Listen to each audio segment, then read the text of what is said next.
Hello friends, welcome to Manas academy. आप सभी का स्वागत है आपकी अपनी एकेडमी मानस एकेडमी पे। दोस्तों, एक नई श्रृंखला की शुरुआत, एक नई सीरीज की बिगिनिंग कर रहे हैं जिसका नाम है संविधान संशोधन सीरीज, यानी कॉन्स्टिट्यूशनल अमेंडमेंट सीरीज।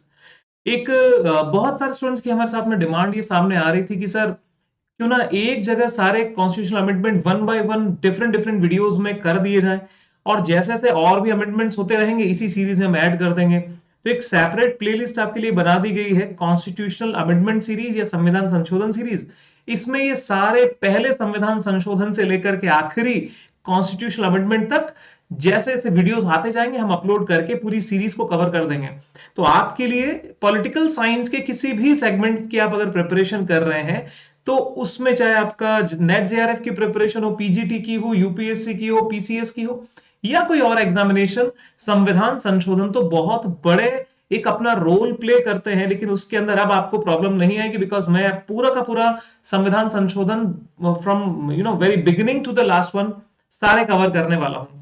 चलिए शुरुआत करते हैं। आज पहला संविधान संशोधन देखेंगे जो कि 1991 में हुआ था। दोस्तों, ये जो भूमिका मैं बता रहा हूं ये सिर्फ इसी वीडियो में हम रखेंगे, बिकॉज फर्स्ट के अंदर सारी चीजें मैं आपको बता देता हूं। कॉन्स्टिट्यूशन जो है हमारा,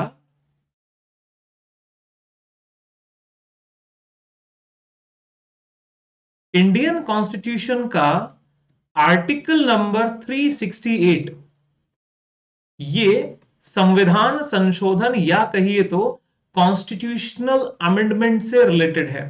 ठीक है सर। अब संविधान संशोधन का जो प्रोसेस है वो आर्टिकल 368 में दिया हुआ है। अब 368 में आर्टिकल दिया हुआ है, क्यों दिया हुआ है? सबसे पहली बात तो यह है कि भाई ऐसा क्यों हुआ सर?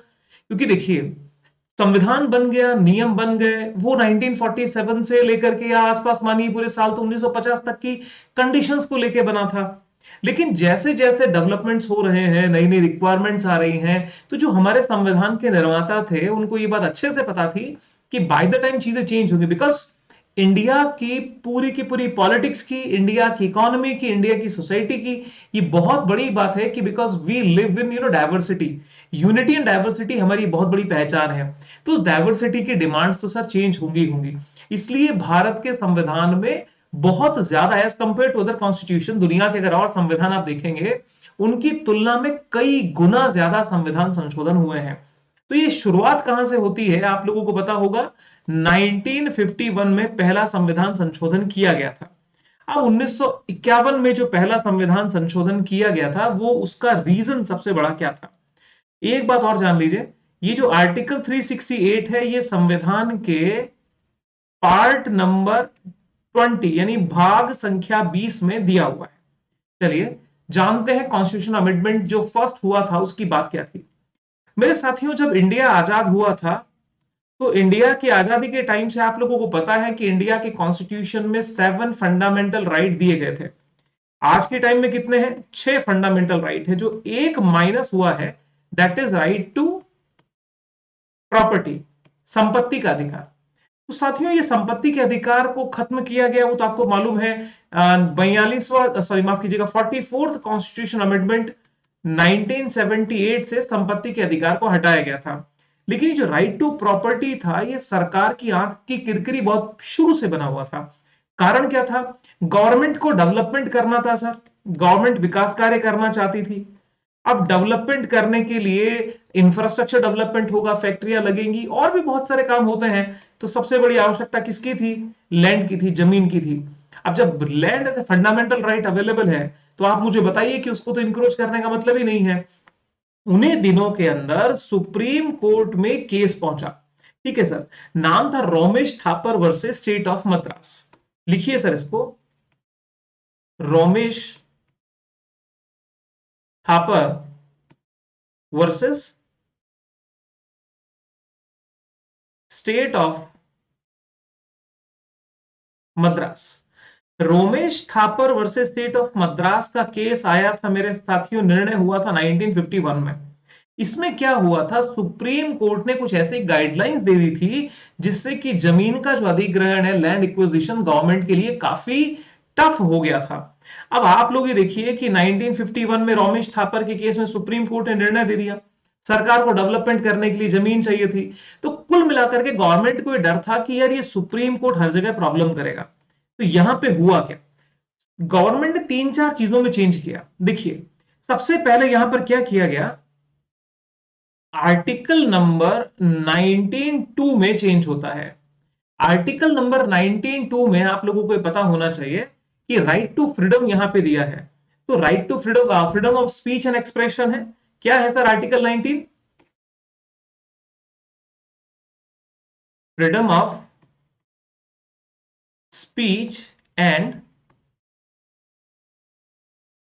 एक्सप्रेशन, यानी वाक व अभिव्यक्ति की स्वतंत्रता, वाक व अभिव्यक्ति की स्वतंत्रता। अब मेरे दोस्तों ये जो राइट टू एक्सप्रेशन या फिर right to speech and expression जैसी चीजें यहां पे लिखी हुई हैं, तो वहां पर मेरे साथियों हुआ क्या कि सुप्रीम कोर्ट ने कुछ रिस्ट्रिक्शंस लगा दिए, ठीक है, जिसको हम हिंदी में कहते हैं निर्बंधन। इन्होंने निर्बंधन लगाए। सर कौन कौन से निर्बंधन लगाए? पहला तो बोला पब्लिक ऑर्डर, पब्लिक यानी लोक व्यवस्था। अभी समझाता हूं ये है क्या। पहली चीज होगी लोक व्यवस्था, कहने का मतलब कि पब्लिक ऑर्डर या लोक व्यवस्था के नाम पे गवर्नमेंट जो है वो आर्टिकल 19 की में दी गई फ्रीडम ऑफ स्पीच और एक्सप्रेशन को कंट्रोल कर सकती है। दूसरी चीज क्या होती है सर, एक होती है relation with the foreign countries, ठीक है सर, यानी विदेशी राज्यों से मैत्री संबंध, विदेशी राज्य से मैत्री संबंध। कहने का मतलब आप हिंदुस्तान में रह रहे हो और फ्रीडम ऑफ एक्सप्रेशन के नाम पे आप दूसरे देशों से संबंध स्थापित करने की कोशिश कर रहे हो, बिकॉज ये डिप्लोमेटिक जो राइट है वो गवर्नमेंट ऑफ इंडिया का होता है, ठीक है। तो क्योंकि रियल सॉवरेनिटी तो उसके पास में है, तो विदेशी राज्य का संबंध नहीं होना चाहिए, लोक व्यवस्था। और तीसरी चीज जो होती है वो होती है अपराध करने के लिए उत्प्रेरित करना, अपराध करने हेतु उत्प्रेरित करना। यानी आप किसी को अगर अपने एक्सप्रेशन के थ्रू किसी को मान लीजिए क्राइम करने के लिए प्रोवोक कर रहे हो, उसको मोटिवेट कर रहे हो, तो इन तीन चीज के बेस पे गवर्नमेंट क्या कर सकती है, आर्टिकल 19(2) के तहत बंधन लगा सकती है। तो सुप्रीम कोर्ट ने रोमेश थापर के केस में जब निर्णय दिया, तो गवर्नमेंट ऑफ इंडिया ने 1951 में सर फर्स्ट कॉन्स्टिट्यूशनल अमेंडमेंट, प्रथम संविधान संशोधन किया, जिसमें पहला कंट्रोल आर्टिकल 19(2) को स्टैब्लिश किया गया, ठीक है। उसके अंदर तीन नई चीजें जोड़ी गई, पब्लिक ऑर्डर, विदेशी राज्य से मैत्री संबंध और अपराध हेतु उत्प्रेरित करना। ये चीजें करने के साथ साथ में माय डियर फ्रेंड्स जो तीसरी जो सबसे इंपॉर्टेंट चीज है जो आप लोगों को ध्यान रखनी चाहिए, that is 9th schedule,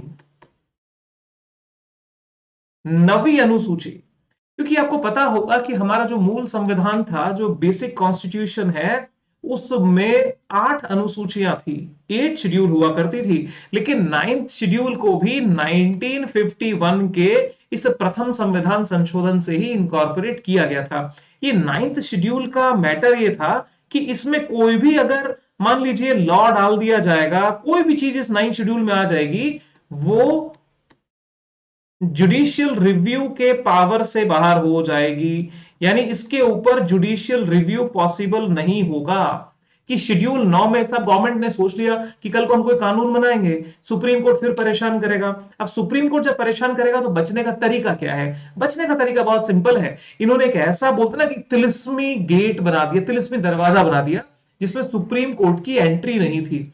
supreme court की एंट्री नहीं होने का मतलब यह है कि जुडिशियल रिव्यू गवर्नमेंट के किसी भी कानून पे अब सुप्रीम कोर्ट नहीं कर पाएगा, यानी जुडिशरी के पास में वो राइट नहीं रहेगा। पर चांस की बात है कि बाद में ये कह दिया गया कि शेड्यूल 9 जो है वो खुद जुडिशियल रिव्यू के अंदर में आ सकती है। तो खैर गवर्नमेंट को तो कंट्रोल कर लिया था सुप्रीम कोर्ट ने, तो जुडिशियल रिव्यू के बाहर इसमें जो भी कानून होते हैं वो जुडिशियल रिव्यू के बाहर रहते हैं, ये इसमें बात हुई थी। और तीसरा जो चेंज यहां पे हुआ था कॉन्स्टिट्यूशन में, आर्टिकल नंबर 31A और आर्टिकल नंबर 31B, ये दो अनुच्छेद जो कि राइट टू प्रॉपर्टी, संपत्ति के अधिकार से थे, इनको भी संविधान में जोड़ा गया था। तो मेरे दोस्तों, फर्स्ट कॉन्स्टिट्यूशन अमेंडमेंट की कहानी, जो कि हिंदुस्तान के इतिहास का पहला संविधान संशोधन था, मैंने समझाया। इसको मैं फिर से ब्रीफ कर देता हूं बहुत छोटे शब्दों में, कि गवर्नमेंट को भूमि अधिग्रहण या लैंड एक्विजिशन की जरूरत थी। दूसरी तरफ फंडामेंटल राइट होने की वजह से आर्टिकल 32 का यूज करके लोग अक्सर सुप्रीम कोर्ट की जो था ना, क्या संरक्षण लेते थे और अपनी जमीन जो है गवर्नमेंट को नहीं देते थे। तो गवर्नमेंट ने क्या किया, इन सबसे बचने के लिए एक तो नवी अनुसूची बना दी 1951 में, और कहा कि भाई इसमें हम जो भी कानून डाल देंगे वो जुडिशियल रिव्यू के बाहर रहेगा। दूसरी चीज, उन्होंने आर्टिकल 31 यानी जो राइट टू प्रॉपर्टी था उसको अबॉलिश करके 31A और 31B जोड़ दिया। इसके क्या प्रोविजन है वो फंडामेंटल राइट वाले सेक्शन में आपको मिल जाएंगे। और तीसरी चीज, आर्टिकल 19(2) में जो freedom of expression and speech था, उसमें 3 नए और पॉइंट ऐड कर दिए, जिसमें पहला है पब्लिक ऑर्डर, दूसरा है विदेशी राज्य से संबंध, और तीसरा है अपराध करने हेतु उत्प्रेरित कर रहे हैं। इन 3 चीजों के बेस पे हम right to freedom of expression को कंट्रोल कर सकते हैं। उम्मीद है मेरे साथियों, ये फर्स्ट कॉन्स्टिट्यूशन अमेंडमेंट आपको समझ में आ गया होगा। आप इसको रिवाइज करके जरूर देख सकते हैं। अगर आपने चैनल हमारा सब्सक्राइब नहीं किया है तो मानस एकेडमी का channel for your political science preparation, you can subscribe it. और यूजीसी नेट की प्रिपरेशन कर रहे हैं तो जरूर से सब्सक्राइब करिए, बेल आइकन दबाइए और जुड़े रहिए। मानस एकेडमी के एप्लीकेशन आप लोगों को अवेलेबल करा दिया गया है। वीडियो के डिस्क्रिप्शन में जो लिंक है मानस एकेडमी का वो अवेलेबल है। अगर आप UGC NET, JRF, PGT, TGT, KV और कोई भी एग्जामिनेशन जिसमें political science as a subject आप पढ़ते हैं, अगर आपको पॉलिटिकल साइंस का कंप्लीट फाउंडेशन कोर्स करना है तो मेरे दोस्तों 15,590 का course you are getting only in 4,999 में कोर्स अवेलेबल है। अगर आप कोर्स परचेज करना चाहते हैं तो मानस एकेडमी के एप्लीकेशन डाउनलोड करिए और अपने यूजीसी नेट, पीजीटी, टीजीटी की जो भी प्रिपरेशन कर रहे हैं पॉलिटिकल साइंस से 100% मेरे गाइडेंस में आप कंटिन्यू कर सकते हैं। कॉन्टैक्ट नंबर आपको मैं दे देता हूं 8209027250।